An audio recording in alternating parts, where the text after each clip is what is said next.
नमस्कार दोस्तों, मैं अनुराग ओझा। कैसे हैं आप लोग? ठीक ही होंगे।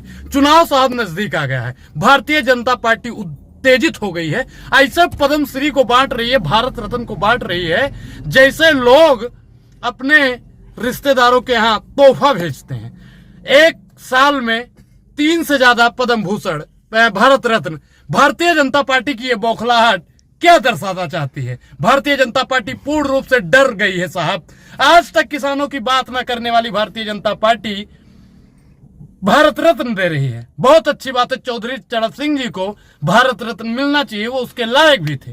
लेकिन बताइए, किसानों की बात करने वाले को तो भारत रत्न दे रही है सरकार, लेकिन जो किसान है, आज के जो किसान है, उनके लिए आपने देखा होगा साहब कि जो भारत है, भारत के अंदर हरियाणा है, हरियाणा बॉर्डर पे कील रोड पे ठोकी जा रही है। मतलब साफ है कि भारतीय जनता पार्टी किसानों को ये नहीं चाहते है कि उनका एमएसपी दुगना हो, ये नहीं चाहते है कि किसानों की आय दुगना हो। जब जब जुल्म करेगा, सत्ता के गलियारों से चप्पा चप्पा गूंज उठेगा इंकलाब के नारों से। जय जवान जय किसान जो है ना साहब, जवान और किसान दोनों देश की रीढ़ की हड्डी है, और रीढ़ की हड्डी में अगर कील ठोकने का कोई काम करता है तो भारतीय जनता पार्टी और नरेंद्र मोदी जी है।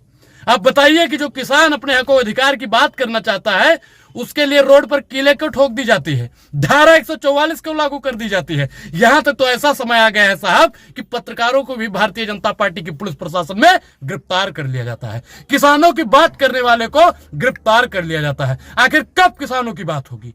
किसानों की बात करने वाले जयंत चौधरी जी, आप बताइए कि किसानों के लिए रोड पर कीलियां ठोक दी गई है। अब बता रहे हैं कि किसानों को नहीं आने दिया जाएगा। अब बताइए कि जो किसान है, जो जवान है, वो अपने हकों अधिकार की अगर बात करता है ना, तो मोदी जी अपनी कलम की ताकत से पुलिस साहब को ऑर्डर कर देते हैं, जाइए आप ही कर दीजिए। मतलब साफ है कि वर्तमान सरकार में जो चंदे और धंधे की राजनीति चल रही है ना, जो माइनॉरिटीज की राजनीति चल रही है ना, मैं आपको स्पष्ट कर देना चाहता हूं कि ये सरकार किसान विरोधी सरकार है, ये सरकार युवा विरोधी सरकार है, और ये सरकार महिला विरोधी सरकार है। क्योंकि इस सरकार में जितना किसानों को प्रताड़ना सहना पड़ा है ना साहब, अगर पिछली सरकार में इतना किसानों के ऊपर गुजरा होता तो गुजर गए होते। आपको मैं याद दिलाऊंगा फिर से कि 750 से ज्यादा किसानों ने शहादत दी थी पिछली बार जब वो बैठे थे, लेकिन भारतीय जनता पार्टी ने थूक कर चाट लिया। और आज जब किसान अपने हकों अधिकार की बात करे तो उनके लिए फिर रोड पर कीलें ठोकी जा रही हैं। आज की सरकार में अगर युवा रोजगार मांगता है तो उनके ऊपर लाठियां बरसाई जाती हैं। आपके ऊपर, आपके सामने कितने सबूत में रखूं? आपने देखा होगा कि उत्तराखंड में जब रोजगार मांगा गया था तो वहां की पुलिस प्रशासन ने कैसे भगाया था। आज की सरकार में सिर्फ और सिर्फ मोदी जी वाह क्या आप नारे लगाएंगे तभी सुरक्षित रह पाएंगे। मैं मोदी जी से खुली चुनौती देता हूं, प्रधानमंत्री नरेंद्र मोदी जी, आप कान खोल कर सुन लीजिएगा कि आपने किसानों की बात नहीं की है, इसका भरपाई आपको करना पड़ेगा। आपने युवाओं की बात नहीं की है, आपको इसका भी भरपाई करना पड़ेगा। आपने महिलाओं का अपमान करवाया है, आपकी सरकार में सबसे ज्यादा महिला उत्पीड़न हुआ है, इसका भी आपको जवाब देना पड़ेगा। आपकी सरकार में सबसे ज्यादा जवान शहीद हुए हैं, उसका भी आपको भरपाई करना पड़ेगा साहब।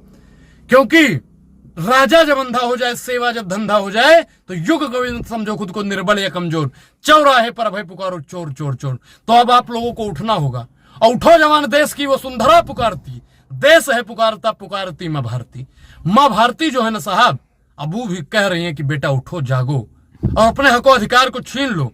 बाबा साहब भीमराव अंबेडकर ने कहा था कि शिक्षा शेरनी का दूध है, जो पिएगा वो दहाड़ेगा। तो अनुराग ओझा कहता है कि शिक्षा उस शेरनी का दूध है जो पिएगा उस सरकार की हलक से अपने हकों अधिकार को छीन लेगा। तो आप लोगों को शिक्षित और संगठित रहना साहब बहुत जरूरी है। ये किसान विरोधी जो सरकार है साहब, किसानों के लिए कील भले ही ठोक दे, लेकिन किसानों के आगे घुटने तो साहब टेकने पड़ेंगे। क्योंकि चौधरी चरण सिंह वाले किसान हैं, राकेश टिकैत वाले किसान हैं, जो मर जाना कबूल करेंगे लेकिन आपके आगे झुकना कबूल नहीं करेंगे। आपको याद होगा कि प्रधानमंत्री नरेंद्र मोदी जी ने अपने 3 काले कानून वापस लिए थे ना, बोला था सब कुछ चंगा कर देंगे, लेकिन आज भी किसानों की आय दुगनी नहीं हुई। मैं आपको बता दूं कि हमारे देश में अभी भी सबसे ज्यादा किसान है जो हाथ बटाई पर खेत लेकर काम करते हैं। खेत दूसरे का है, मालिक दूसरा है, हल दूसरा चला रहा है, और सबसे ज्यादा पैसा दूसरा कमा रहा है। मतलब मित्रवाद जो इनकी सरकार में है ना साहब, सब कुछ प्राइवेट हो रहा है। ये कह रहे किसानों को हम 2000 रुपए दे रहे हैं।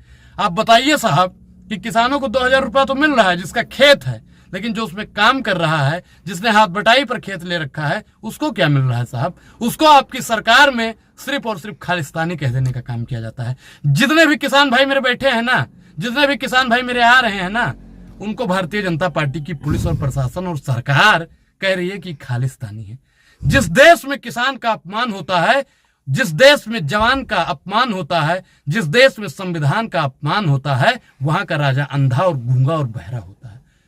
तो जो हर जुल्म से टकराए मैं वो आंधी बनाऊंगा, नए अंग्रेज आए हैं नया गांधी बनाऊंगा।